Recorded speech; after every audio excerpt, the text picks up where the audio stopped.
Cal Moulton Jr.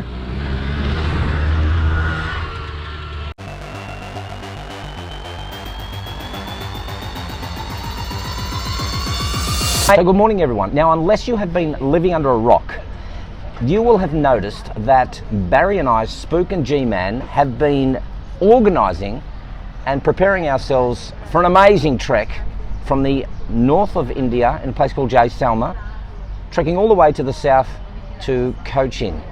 And we thought what we're going to do from here on in is give an opportunity for you to have a look at where we've been, what we've been doing, and how we've been getting there. The first thing we want to talk about is that the reason why we're doing this little trek. And I think Barry knows the reason why more than I do. Gerald and I did an adventure across Peru a few years back. Some of you followed along with that on the motor taxi junket. We decided it was time to do another one and race rickshaws all the way from across the top north part of India all the way down to the tippy point in the south, all to raise money for our favorite wildlife conservation and animal welfare charities. So there's four we're raising money for. You can find out all the information on secondtonon.info. Has all the information about the charities we're racing for. And I'll tell you what, this journey is going to change our lives. Don't ever say that. Don't ever say it's going to. And Rudy, if you are watching this, I do have my obligatory shot glass, but it's very hard to find scotch here. So I might just have to put chai on this when we order breakfast. Right now here in Jaisalmer, it's about 7:30, and let's go way back 1 week. We started this trek off about 6-7 days ago in Brisbane. Now, departing Brisbane's always very smooth, isn't it? Passport control, everything's good, immigrations is fine, and we get to check our seating. So, of course, Barry, who flies for an airline, is also a captain of that airline. So he gets put in a premier seat next to a very beautiful girl, and they throw G-Man in amongst. I had this smelly little 13-year-old kid who couldn't stop farting the whole time, and that's what they put me in. And I said, but I'm G-Man, and they went, I don't care, even though they were English staff. I don't know why they were speaking Indian. My cunning plan worked perfectly, is what he's trying to say.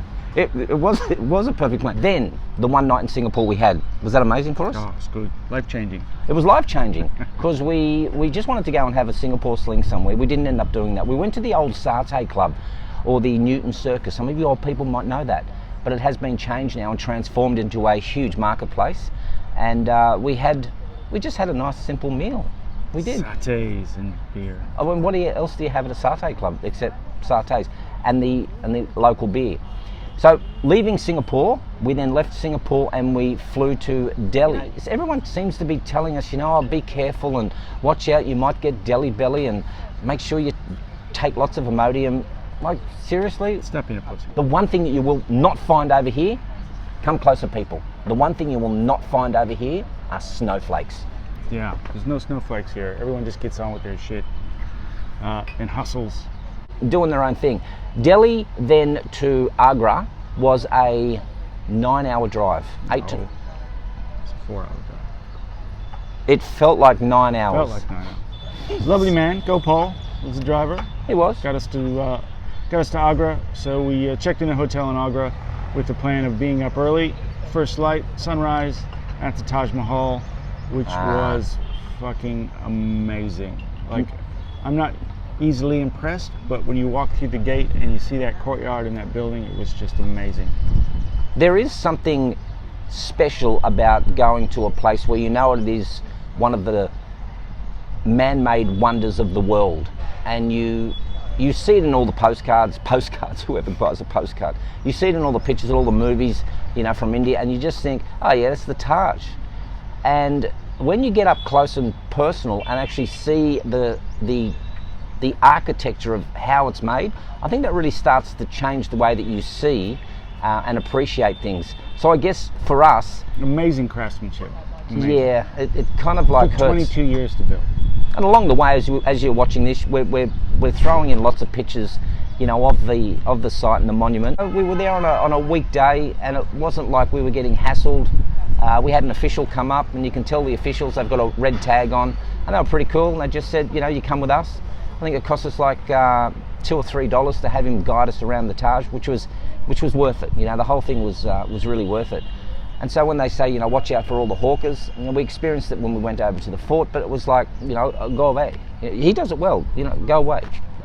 What did we do after that? After we finished with Agra, we kind of like thought it's getting close to what we really wanted to come for. So we did a drive again from Agra to Mathura. So Wildlife SOS, one of the charities that we're sponsoring, they do a lot of work in wildlife conservation for sloth bears and leopards, elephants. They have an elephant conservation and care center in Mathura, just about an hour-and-a-half drive outside of Agra. So we were lucky enough to have them invite us up there to meet with their staff and meet the elephants as well. We'll be putting together a whole video about that, which we'll put up soon.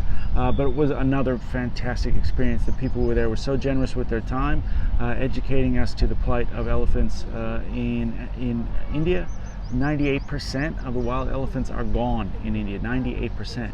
And you know, since they're one of the top of the food chain species in this country, you know, that has follow-on effects throughout the entire ecosystem of the country.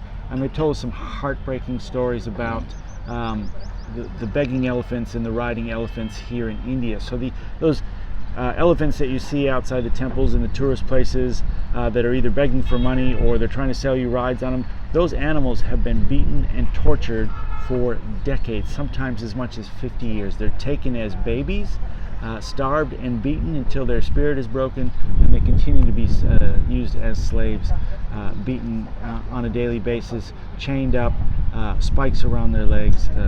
The ones we saw, Asha and some of the other elephants we saw, just covered in scars and injuries that are never going to heal, broken hips and broken feet because they're forced to walk on pavement, live in cities and slums, you know, well outside their natural environment. They're extremely intelligent, gentle, and form very complex social structures. They're very social, herd-oriented animals, forced to live lives of solitude, slavery in a city, which, you know, they never get to be an elephant because somebody wants to exploit them for a few rupees. It's fucking disgusting. So we really wanted to meet those people and have a chance to support those people. And your donations, none of it comes to us. It goes straight through to all the charities that we support. All of this trip's being paid for, every single penny out of our own. But every single penny that you donate is going to go straight to these charities. And I can't think of a better one than Wildlife SOS. I think one of the things that people say is that when they can't actually donate the funds to us, we don't mind. It's really about sharing this sort of a video to other people. But you'll see a sign that we're both holding up there, which is when you go and visit any of the, say, African nations where they have an African elephant or the Asian elephants, it's just refused to ride. It's one of the things that I think a lot of people want to do is they want to jump on top of the elephant, they want to get a great height. Well, go into a building, go and walk on top of a building like where we are, and you'll get even a better view. So refuse to ride the elephants or any animal that you just think, that shouldn't be right, that's just not right to do. So for the best part of our trip is that when we saw that sign that said refuse to ride, it gave us a sense that it said, you don't have to spend a lot of money to donate to charities. Just let the people know when they're going overseas, says, hey, I know you're going to go on an elephant trip, you're going to see some elephants, but just refuse to ride, it's probably easier. And one of the most heartbreaking stories that we hear is that how they get an elephant to carry people so they can have the elephant go close to tigers. And I mean, I can't even speak about that. It's just horrific. So they want to get people to see tigers up close in these wildlife sanctuaries. So they put them on top of an elephant and they force this elephant to walk up to tigers, like totally against every natural instinct that elephant's going to have, just so people can get a little bit of a thrill about being close to a tiger. Like seriously, if you want to go and see a tiger, go and see it. Go see a fucking tiger. Yeah, go and see it. Just jump out of the Jeep and go and get up close. See if you like walking up next to a tiger. But Gerald brought up a good point. You know, we'd love to have your money, we'd love to have your donations so we can help these charities, so you can help these charities with us. But if you're in a place where you can't afford to donate, or you have donated and you still want to help us, please share this journey out with as many people as you can. The more eyes that we get on our great rickshaw race across India, the more potential donors we're going to have, and the more good we can do in the world as well. So if you can't donate, then please like and share with everyone that you know. So we spent a good 2.5 to 3 hours, and the Shivam who took us around the place, he's going to be bloke. Yeah, great. He's going to share this video also with his team at Wildlife SOS. And so I guess for us is that visiting one of the places that we know that we're going to support and donate to, or you are going to help us donate to, really gives us a sense of pride that we're not only going to have a wild, crazy fun here in a couple of days as we head down on these mad tuk-tuks, but it also gives us a sense of pride that we're doing our little bit, our little bit to help these beautiful creatures along the way. We left Mathura and then we headed to this, we headed to Jaipur, wasn't it? Yeah, we jumped in a car with Gopal again for another 5-hour drive through Indian traffic. To Jaipur. Man, that was another epic drive. I think there's, Barry was saying while we were in the car, he said, what's the most useless job in India? And that would be? The guy that paints the lines in the road, the lane markers. There's no point. And I think also, no point at all. I think also another pointless job here in India would be the guy who writes the road rules. But you know the difference is that there's probably one rule that's in the rule book, which is don't hit anything. Don't hit anything. And it works. We can walk, we'll show you later, we can walk across a busy street that looks insane. All you gotta do is just start walking. Nobody wants to hit you. And they'll all just kind of around you. That's the key we're not sharing with the rest of the teams. There is a system to the traffic. Yeah. Just nobody wants to hit you. There is no system. Got to be aggressive, get out there, and everyone will just go around. Well, you'd hope. I think the two most blessed people on this planet are people like us, for example, who get opportunities to do this, and cows. Cows got it good here. They got a good, you'll see some pictures around here. We're just scratching them. We arrived then in Jaipur, and it was pretty late. I think we got there, grandpa time. We got there about 7 o'clock in the evening. We wanted to have some dinner because, feeling a bit hungry, and we can't live on chips and biscuits all day. So Barry gets on the old app, has a look for a restaurant that's close by, and we found one. Oh, it was so good.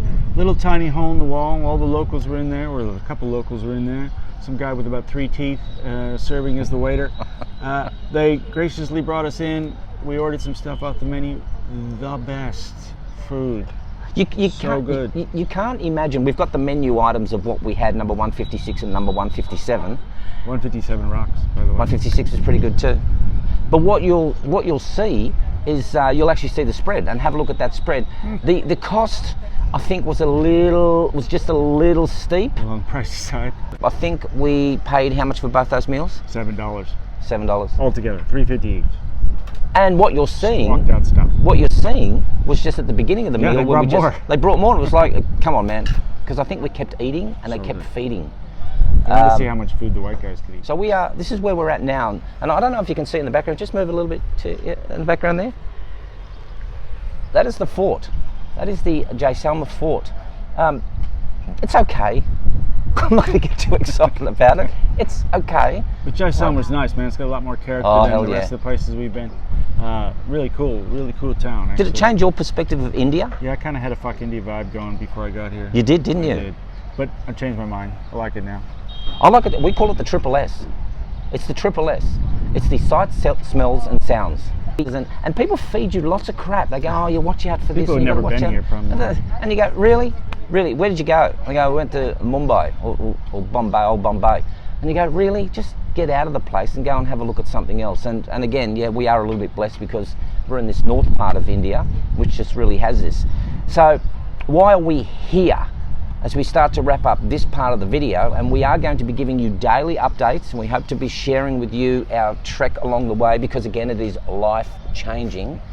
If we hear that one more time. Maybe one more time. So yesterday we got the first look at the tuk-tuk. We went to the palace where we're going to be starting from, and what a massive site. There was 83 tuk-tuks all lined up in a giant U-shape. I'll show you a picture. Amazing. I didn't realize there was going to be that many teams. I thought there was going to be about 50, but the sight of 83 tuk-tuks lined up shoulder to shoulder was pretty impressive. We found ours. The guy showed us around the tuk-tuk, gave us a little tuk-tuk tour. Tuk-tuk tour.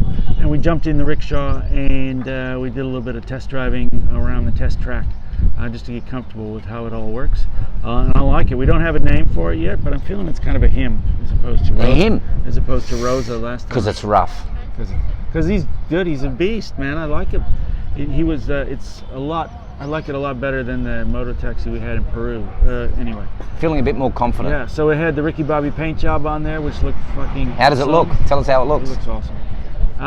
And then we painted our sponsor. So we like to thank our corporate sponsor, Active Campaign. You can find them at activecampaign.com. They generously donated $5,000 to our causes, which we appreciate so very much. So we painted some of their branding on the tuk-tuk just to give them a shout out, and you'll see that. So we got the guy to come over and paint that on there. And then, of course, we painted our call signs on either side just to be ready to go in the cockpit of the mighty rickshaw when it's time to go.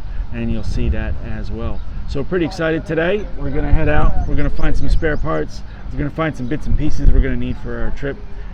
And then we're gonna get everything ready for the party tonight. And we also want to thank one of our anonymous donors who graciously... Mr. M, thank you so much. Mr. M, you know who you are. Mate, thank you so much. You know, that was $7,500 of your hard-earned cash. That's your stuff. But mate, we're not... We just want to acknowledge that you have done that, and for everyone else, you know, that's put their donations in. And like I've said earlier on, if everyone donates $5, we would reach that target quite easily. In fact, if all of my 50,000 subscribers on YouTube was to donate $1, we would have our $50,000. So there's no amount too big, there's no amount too small. But if you also have a challenge that you want us to do, and here's the photo, we've actually slept together. So you wanted it, there's your $5 worth, thanks very much. But look, stay tuned. It's going to be an epic trek, and we're going to have lots of mayhem and fun. All right, stay tuned for the mighty party footage for tomorrow, and for the launch footage Sunday is go day. Gun goes off, and it's 3,000 Ks down to the pointy southern tip of India, and we're happy to have you following along. Cheers, Rudy. Cheers, Rudy. It's a virtual scotch.